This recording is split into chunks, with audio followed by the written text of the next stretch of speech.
Dans ce chapitre, nous explorerons la manière d'interpréter les éditions ur-texte du baroque, les articulations brèves de la période classique et les liaisons longues du répertoire romantique. Nous développerons une compréhension claire des 15 principaux types d'articulations et apprendrons à ressentir et à réaliser chacun d'eux avec précision et aisance. La plupart des éditions ur-texte des œuvres de Johann Sebastian Bach comportent très peu d'indications d'articulation. Bien qu'il n'existe pas de règle absolue définissant une articulation correcte ou incorrecte, il est essentiel de déterminer avec clarté et conscience les articulations qui seront utilisées. Toute hésitation, mentale ou physique, engendre inévitablement de la tension et se répercute directement sur l'interprétation. Les articulations les plus courantes comprennent non legato, staccato, liaison de deux notes, tenuto, accent et détaché, legato articulé ou brioso. Détaché, qui signifie détaché, désigne un jeu où chaque note est produite par un coup d'archet distinct. Malgré cette séparation, le mouvement de l'archet reste fluide et continu. À l'écoute des instrumentistes à cordes jouant en détaché, on constate l'absence d'interruption audible entre les notes. Le changement d'archet à chaque note crée un son net et articulé tout en conservant une ligne liée, d'où le terme legato, articulé. Utilisez le non legato et les liaisons de deux notes dans les pièces lentes. Utilisez le détaché comme articulation générale dans les pièces de tempo modéré à rapide. Utilisez le staccato dans les mouvements rapides, en particulier dans des groupes de 2 à 3 notes, se distinguant rythmiquement du passage principal. Utilisez des combinaisons de tenuto ou d'accent avec le staccato sur des valeurs longues et courtes. Les groupes de notes en mouvement conjoint sont joués de manière plus liée, souvent avec détaché. Les groupes de notes en mouvement disjoint sont joués avec un caractère plus détaché, non legato ou staccato.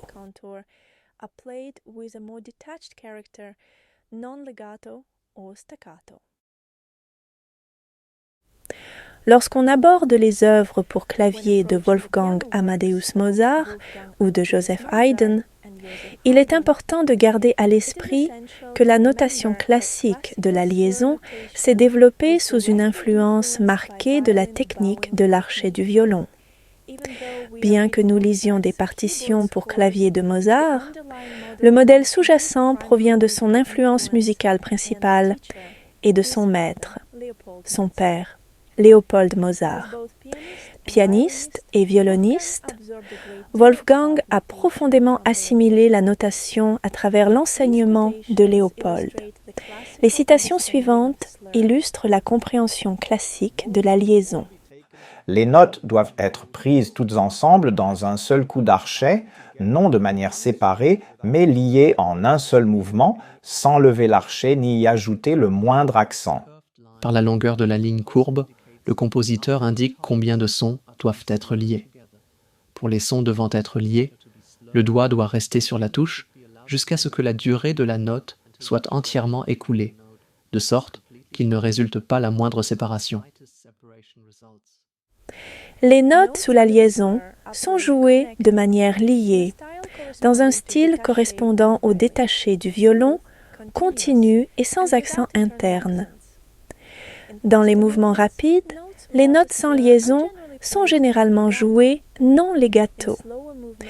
Dans les mouvements lents, les notes non liées sont jouées avec une connexion plus soutenue et plus douce, proche du détaché. Les compositeurs du XVIIIe siècle écrivaient pour le fortepiano, un instrument dont le son s'éteignait beaucoup plus rapidement que celui du pianoforte ultérieur.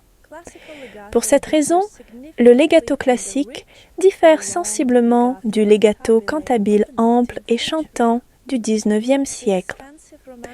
Le legato romantique de caractère plus chantant n'a été rendu possible qu'avec le développement du piano moderne, capable de soutenir le son sur une durée bien plus longue. Dans ce contexte historique, le période classique se caractérise par un legato moins intense, tout en restant fluide et lié, le détaché, ou legato articulé. Les notes sont jouées liées, et le son demeure clair, léger et précis. Dans le prochain volume 3, la longueur et le contour du phrasé seront étudiés plus en détail. L'introduction d'une ligne de phrasé permettra à la mélodie de se déployer naturellement, favorisant un style classique souple et expressif.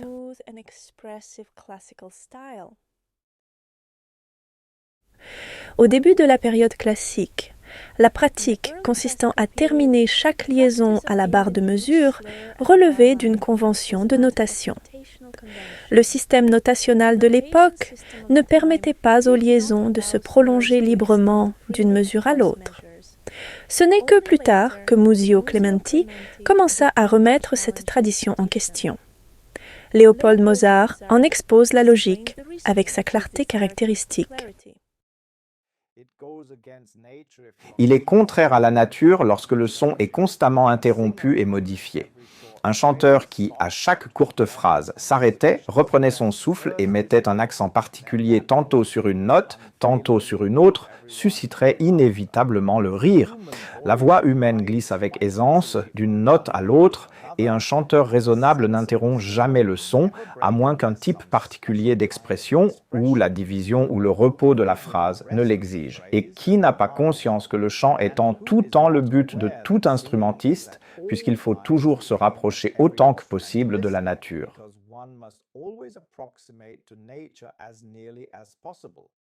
La fin d'une courte liaison dans la notation classique n'indique pas une rupture du son.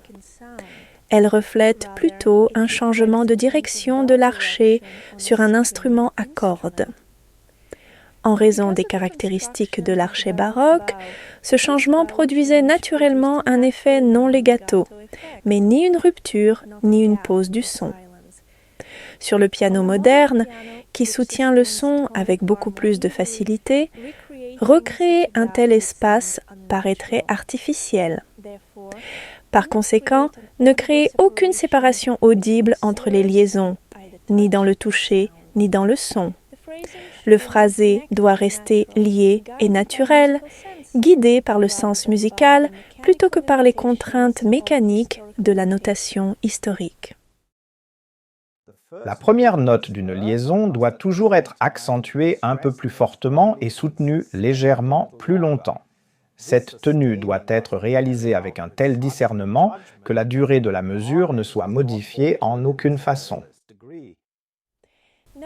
Remarquez comment Léopold Mozart décrit le phrasé sans recourir au rubato.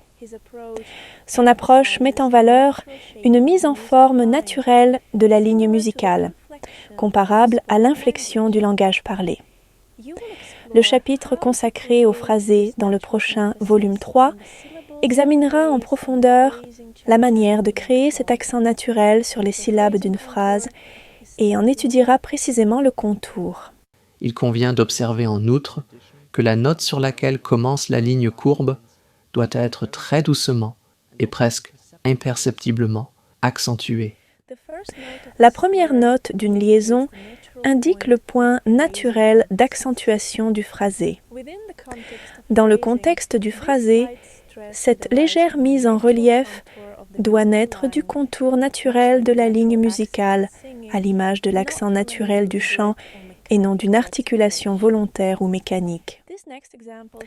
L'exemple suivant montre le début de la liaison comme une accentuation douce d'une note au sein du motif d'accompagnement de la main gauche, reflétant une sensation stable de pulsation métrique. La manière de ressentir et d'intégrer intérieurement cette pulsation interne sera abordée dans le prochain volume 3. La liaison de deux notes, caractéristique du baroque, conserve le même sens dans la période classique. Son articulation et sa fonction musicale demeurent inchangées. Dans le répertoire du XIXe siècle, les liaisons courtes comme les liaisons longues servent fréquemment d'indication de phrasé plutôt que d'articulation. Par ailleurs, dans la musique romantique, le legato ou le legatissimo s'impose comme le mode de jeu de référence, sauf indication contraire explicite dans la partition.